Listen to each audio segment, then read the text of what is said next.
नमस्कार, मैं हूं आपके साथ कनिका अरोड़ा और आप देख रहे हैं एफएम न्यूज बुलेटिन की शुरुआत करेंगे इस वक्त की बड़ी खबरों के साथ। यूपी एमएलसी के द्विवार्षिक चुनाव के लिए बीजेपी ने 9 प्रत्याशियों को चुनाव मैदान में उतारा है। इस लिस्ट में विधानसभा चुनाव में हार का सामना करने वाले केशव प्रसाद मौर्य के ऊपर भी भरोसा जताया गया है। केशव का कार्यकाल जुलाई में खत्म हो रहा है। इसके साथ ही सूची में 7 मंत्रियों के नाम भी शामिल हैं। बीजेपी ने दानिश आजाद अंसारी, भूपेंद्र सिंह, नरेंद्र कश्यप, जसवंत सैनी, दयाशंकर दयालु मिश्रा, जेपीएस राठौर, बनवारी लाल धौरे और मुकेश शर्मा को टिकट दिया है। तो एमएलसी चुनाव के लिए बीजेपी के उम्मीदवारों ने अपनी जो लिस्ट है वो जारी कर दी है और बता दें कि इसमें केशव प्रसाद मौर्य का नाम भी शामिल बताया जा रहा है, जो पूर्व डिप्टी सीएम रह चुके हैं।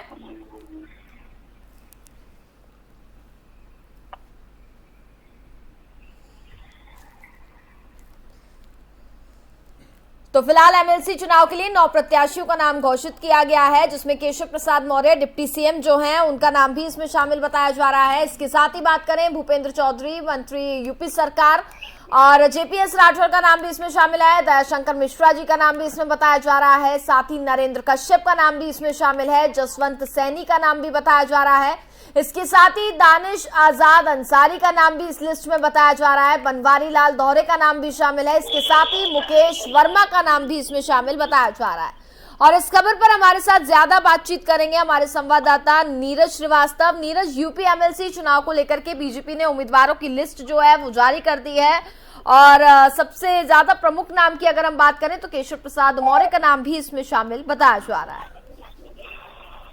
जी कनिका, हम आपको बताना चाहेंगे कि इंतजार की घड़ियां बंद हुई। बीजेपी ने आज अपने 9 प्रत्याशियों की लिस्ट जारी की है, जिसमें कुछ चौंकाने वाले नाम भी हैं जी और कुछ लोगों की उम्मीदों में पानी फिर गया। आपको बताना चाहेंगे कि उप मुख्यमंत्री केशव प्रसाद मौर्य पहला नाम इन्हीं का है, जो कि इस समय उप मुख्यमंत्री हैं जी।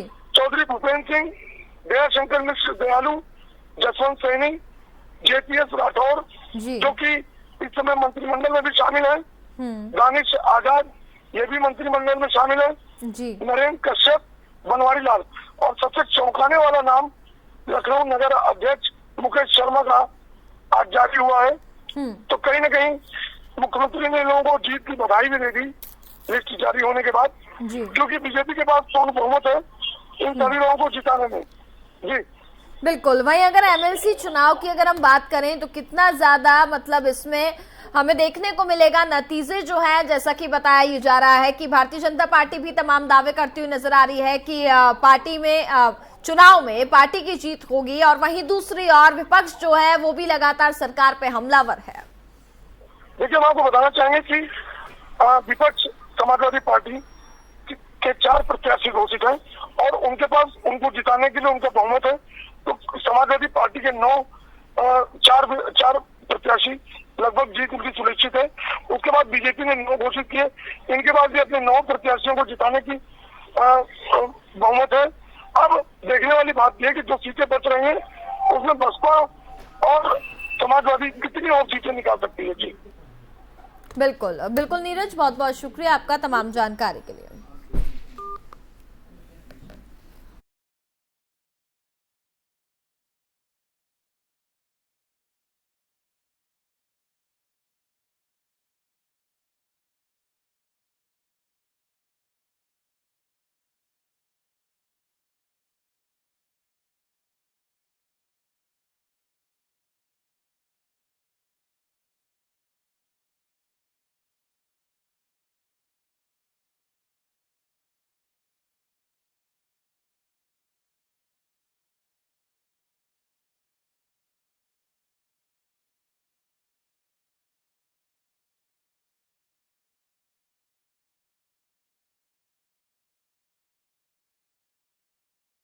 खबरों में आगे बढ़ते हैं। इस वक्त की एक बड़ी खबर आपको बता दें, बेहद चौंकाने वाली खबर सामने आ रही है, जहां चाचा ने भतीजे को झटका दिया है। ये बड़ी खबर आप तक पहुंचा रहे हैं प्रगतिशील समाजवादी पार्टी के चीफ शिवपाल यादव ने लखनऊ में पार्टी पदाधिकारियों की बैठक के बाद एक बड़ा ऐलान कर दिया है। उन्होंने कहा कि प्रसपा अकेले यूपी के स्थानीय निकाय चुनाव लड़ेगी। इसके साथ प्रसपा चीफ शिवपाल सिंह यादव ने कहा कि राम के नाम पर विभाजन और नफरत की राजनीति की इजाजत किसी को नहीं है। हमारी पार्टी प्रगतिशील समाजवाद और समावेशी राष्ट्रवाद के सिद्धांत के साथ आगे बढ़ेगी। तो ये बड़ी खबर इस वक्त सामने आ रही है, जहां चाचा ने भतीजे को झटका दिया है। और हमारे साथ ज्यादा बातचीत करेंगे हमारे संवाददाता नितिन अवस्थी। नितिन, जहां एक और लगातार में उत्तर प्रदेश में हम देख ही रहे हैं उठापटक तो जारी है, और इस बीच शिवपाल ने समाजवादी पार्टी के सुप्रीमो अखिलेश यादव की मुश्किलें जो है वो एक बार फिर से बढ़ा दी है। बैठक के बाद उन्होंने बड़ा ऐलान किया है कि प्रसपा अकेले यूपी के स्थानीय निकाय चुनाव लड़ने वाली है। बिल्कुल कनका जी, आपको बताना चाहूंगा कि चाचा शिवपाल को अखिलेश यादव ने एक और बड़ा झटका दिया। क्या शिवपाल की पलटवार रही, उसमें शिवपाल ने आज बैठक करी, उसमें यह कहा कि जितने भी चुनाव होंगे वो अकेले अपने दम पर लड़ेंगे। इस पे कहीं ना कहीं हुआ है, और क्या दोनों की राहें इसी तरह जुदा रहती रहेंगी, ये सबसे अहम बात है। क्योंकि उत्तर प्रदेश में लोकसभा उपचुनाव के लिए समाजवादी पार्टी 40 स्टार प्रचारों की सूची जारी करती है, और उसमें शिवपाल का नाम नहीं है। सबसे अहम बात, इसको लेकर कहीं ना कहीं काफी नाखुश चल रहे थे कि उत्तर प्रदेश की आजमगढ़ रामपुर की लोकसभा सीट जो खाली हो गई थी, वो चुनाव होने वाला है, उसके स्टार प्रचारकों में शिवपाल का नाम नहीं आया। सबसे महत्वपूर्ण बात बताई गई, वहीं आजम खां का नाम आ गया है। तो उसको देखते हुए काफी चीजें सामने आ रही थी, अलग हो सकती है। इसी लेकर विधानसभा चुनाव का परिणाम आने के बाद भी चाचा भतीजे के बीच मनमुटाव सामने देखने को मिल रहा था। उसके बाद कई ऐसे मौके दोनों एक दूसरे के खुलकर निशाना साधते रहे, और शिवपाल यादव विधानसभा विधायकों के साथ बैठक भी आपत्ति जताते रहे कि उनकी बैठक भी नहीं हो पाई। तो कहीं ना कहीं इसको देखा जा सकता लगातार। लेकिन सबसे अहम बात की आज की जो बैठक हुई थी प्रसपा कार्यालय में, उसमें कहीं ना कहीं शिवपाल यादव ने सीधे तौर पर यह कहा कि वह अकेले हर अपने दम पर चुनाव लड़ना चाहते। प्रगतिशील पार्टी जितने भी चुनाव लड़ेगी वह स्थानीय निकाय वह अपने दम पर चुनाव लड़ेगी, और साथ ही साथ समाजवादी पार्टी से वह कहीं ना कहीं गठबंधन भी तोड़ने की बात कह रही है, क्योंकि समाजवादी पार्टी के सिंबल से वह विधायक बने। तो एक तरीका जरूर ये देखा जा सकता है कि वह अंदर जुड़ा हुआ है, लेकिन वह नेता मुलायम सिंह यादव की वजह से पार्टी से जुड़े हुए, ये जरूर उन्होंने साफ किया है। लेकिन सबसे अहम बात की ये है कि क्या उनका गठबंधन लंबे समय तक चल पाएगा, क्योंकि ऐसा देखने से नहीं लग रहा है। क्योंकि लगातार जो आज बैठक हुई थी उसमें उन्होंने साफ तौर पर यह कहा कि वह जितने भी निकाय चुनाव होंगे वह अकेले अपने दम पर लड़ेंगे, और उसमें कहीं ना कहीं वह सपा को पछाड़ने की बात भी कह रहे हैं। क्योंकि जिस तरह से लगातार सपा मुखिया अखिलेश यादव से उनकी तिलमिल रही है, उसको कहीं ना कहीं देखने को मिल रहा था। और तभी वह आज उनको एक साफा पहनाया गया वहां के पार्टी में, और साथ ही बैठक में यह निर्धारित किया गया, और एक टीम निर्धारित करी गई, और करीब 4.5 घंटे बैठक चली। और बैठक में जिस तरह से जो चर्चा की गई उसमें बहुत अहम बिंदु रखे गए, क्योंकि लगातार उन्होंने ये भी बताया कि घात का परिणाम आ जाए। समाजवादी पार्टी विपक्ष में बैठी है, और शिवपाल यादव ने कहा कि प्रसपा प्रगतिशील समाज व समावेशी राष्ट्रवादों के सिद्धांत पर साथ आगे बढ़ेगी, और राम के नाम पर विभाजन व नफरत की राजनीति इजाजत नहीं देती है। उन्होंने ये भी कहा है कि राम के नाम पर कोई ऐसी राजनीति नहीं चलेगी जिसके प्रगतिशील को सुर्खियों में आना पड़े। तो कहीं ना कहीं उन्होंने सीधे तौर पर सपा मुखिया को टारगेट किया है, और ये कहा है कि वह जितने आने वाले चुनाव हैं वह अपने दम पर अकेले लड़ना पसंद करेगी। बिल्कुल, तो अखिलेश यादव की जो है मुश्किलें वो तो साफ तौर पर बढ़ती हुई नजर आ रही है, जहां पिछले लंबे समय से ये खबरें भी सामने आ रही थी कि नाराजगी जो है वो चाचा भतीजे में साफ तौर पर देखी जा रही थी, और आज स्पष्टता भी हो गई है। बिल्कुल कंका जी, आपको देखिए बताना चाहूंगा कि अखिलेश यादव और केशव प्रसाद मौर्य के बीच भी ऐसी कुछ बातें सामने आई। क्योंकि केशव प्रसाद मौर्य ने भी इससे पहले तंज कसा था, और जब सदन चल रहा था तो सीएम योगी आदित्यनाथ ने भी ऐसा ही तंज कसा था कि उनको कुछ ना कुछ पूजा पाठ का ज्ञान शिवपाल से लेना चाहिए। क्योंकि लगातार कहीं ना कहीं वो सब जान रहे हैं कि पार्टी के जो मेन संरक्षक थे वो पुराने समय से शिवपाल मुलायम सिंह के साथ रहे हैं। काफी लंबे समय तक सपा को उन्होंने आगे बढ़ाया है, और एकदम से उन्हें दरकिनार कर दिया गया। कहीं ना कहीं इसको देखते हुए काफी निराशा देखने को मिली। वहीं डिप्टी सीएम केशव प्रसाद मौर्य ने भी सुल्तानपुर जब पहुंचे थे तो हेलीकॉप्टर उन्होंने ये 11 बजे लैंड होने के बाद उन्होंने सीधे तौर पर यह निशाना साधा था, और अखिलेश के पर उन्होंने निशाना साधते हुए कहा था कि जो चाचा पक्का नहीं हो सकता वह कहीं ना कहीं कुछ आगे नहीं कर सकता। तो ये भी कहा जा सकता है लगातार जो चीजें निकल के सामने आ रही उनमें सबसे अहम बात है कि सपा अब कैसे आगे बढ़ेगी। क्योंकि आजम खान तो एक बार उनकी तरफ जरूर मुड़ गए हैं, लेकिन सबसे अहम बात की उनके घर के संबंध कैसे सुधरेंगे ये पहले भी चल रहा था, और फिर सुनने में आ रहा है। देखने वाली बात यह होती है क्या लगातार इसी तरह मुश्किलें बढ़ी रहेंगी, क्या पारिवारिक विवाद बढ़ता रहेगा, वो कैसे सुलझेगा, ये सबसे अहम बिंदु है जी। बिल्कुल नितिन जी, बहुत बहुत शुक्रिया आपका तमाम जानकारी के लिए।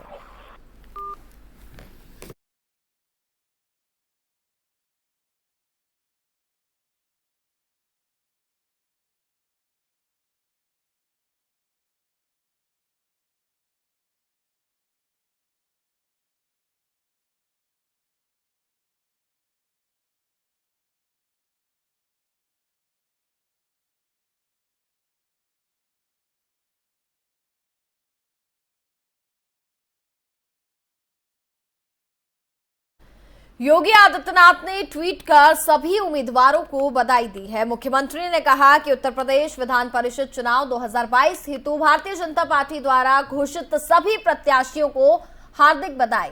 आप सभी की विजय हेतु अनंत मंगल कामनाएं। जय हो, विजय हो। तो सीएम योगी आदित्यनाथ ने एमएलसी प्रत्याशियों को बधाई दी है। ट्विटर के माध्यम से उन्होंने उनको शुभकामनाएं दी। ये ट्वीट आप अपनी टीवी स्क्रीन पर देख रहे हैं, जहां सीएम योगी आदित्यनाथ ने एमएलसी प्रत्याशियों को शुभकामनाएं दी।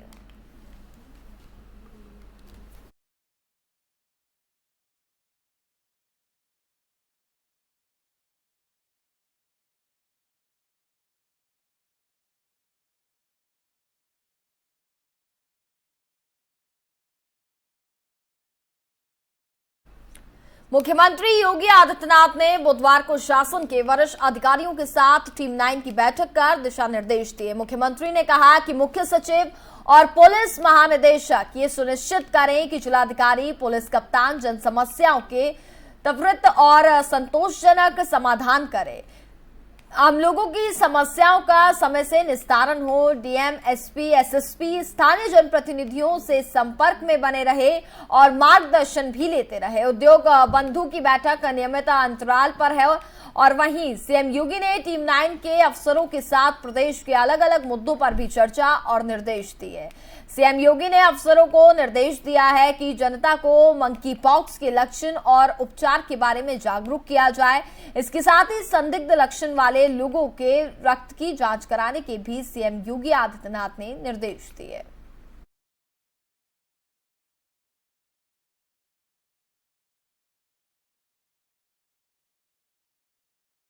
आज समाजवादी पार्टी के चारों एमएलसी प्रत्याशियों ने नामांकन कर दिया है। सपा के चारों एमएलसी प्रत्याशियों ने अखिलेश यादव की मौजूदगी में नामांकन किया। स्वामी प्रसाद मौर्य ने एमएलसी के लिए नामांकन किया है। शहनवाज खान शब्बू ने एमएलसी के लिए नामांकन किया। वहीं मुकुल यादव ने भी एमएलसी के लिए नामांकन किया है। आपको बता दें कि मुकुल यादव सोबरन यादव के बेटे हैं। जासमीर अंसारी ने एमएलसी पद के लिए नामांकन कर दिया है। अब्दुल्ला आजम अखिलेश यादव के साथ मौजूद रहे।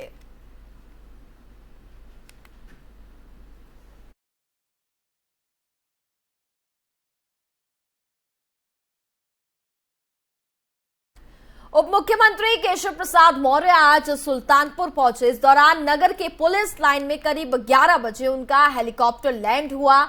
जिलाध्यक्ष समेत भाजपा विधायकों ने केशव प्रसाद मौर्य का जोरदार स्वागत किया। वहां से सड़क मार्ग से होते हुए वे नगर के राम नरेश त्रिपाठी सभागार परिसर पहुंचे, जहां गरीब कल्याण जनसभा में मुख्य अतिथि के रूप में शामिल भी हुए।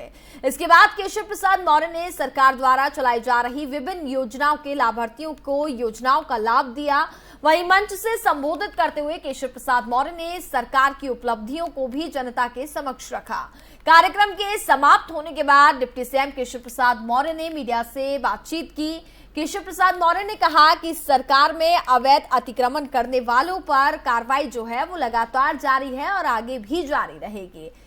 उन्होंने ये भी साफ कहा कि यदि माफिया कब्जा किया होगा तो बुलडोजर भी जरूर चलाया जाएगा। वहीं अखिलेश यादव पर कमेंट कसते हुए उन्होंने कहा कि केशव प्रसाद मौर्य का ये कहना है कि अखिलेश यादव हार का चौका लगा चुके हैं। 2014, 2017, 2019 और अब 2022 में उनकी करारी हार हुई है। वह बार बार हार का कीर्तिमान भी स्थापित करेंगे।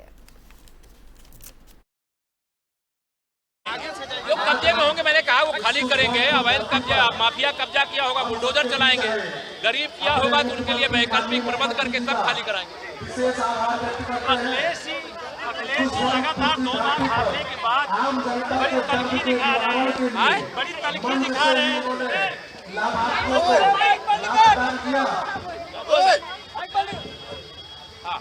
क्या बोल रहे हो? अखिलेश जी लगातार 2 बार हारने के बाद विधानसभा में बड़ी तरक्की 2 बार नहीं 4 बार हारे। आप 2 बार क्यों कह रहे हो? 2014 में हारे, 2017 में हारे, 2000। योगी आदित्यनाथ सरकार ने मंगलवार शाम को बड़ा प्रशासनिक फेरबदल करते हुए 2.0 IAS अधिकारियों का ट्रांसफर कर दिया है। लखनऊ, गोरखपुर समेत 9 जिलों के डीएम भी बदल दिए गए हैं। लखनऊ के जिलाधिकारी अभिषेक प्रकाश को भी बदल दिया गया। जिलाधिकारी फिरोजाबाद रहे सूर्यपाल गंगवार अब लखनऊ के डीएम बने हैं। नवनियुक्त जिलाधिकारी सूर्यपाल गंगवार ने आज कलेक्ट्रेट कोषागर में चार्ज भी संभाल लिया है।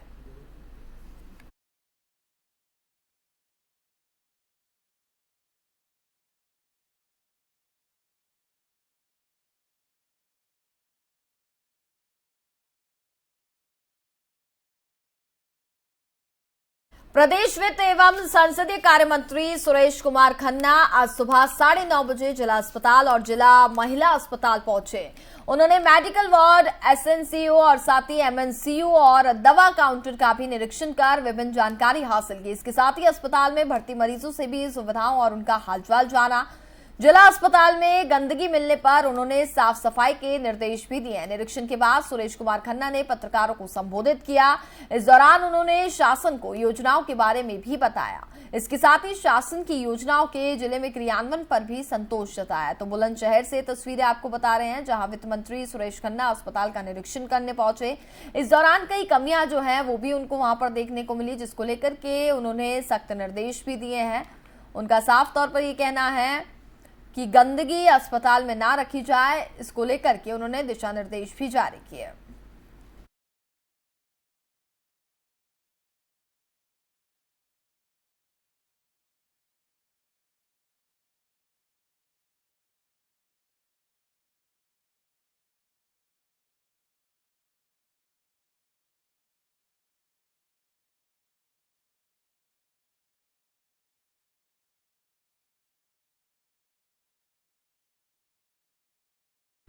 अगली खबर उन्नाव से। पुलिस ने दोनों को गिरफ्तार कर लिया है। उन्नाव जिले से रिश्तों को शर्मसार कर देने वाली एक घटना का खुलासा हुआ है।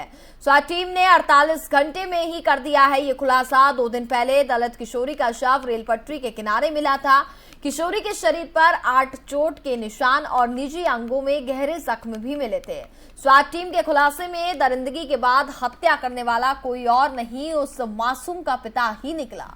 पुलिस की पूछताछ में पिता ने जुर्म स्वीकार किया है। पूरे घटनाक्रम में पिता के अलावा मां भी शामिल रही। पुलिस ने आरोपी पिता व उसकी मां को गिरफ्तार कर लिया है। एसपी उन्नाव दिनेश त्रिपाठी ने पूरी घटना का खुलासा किया।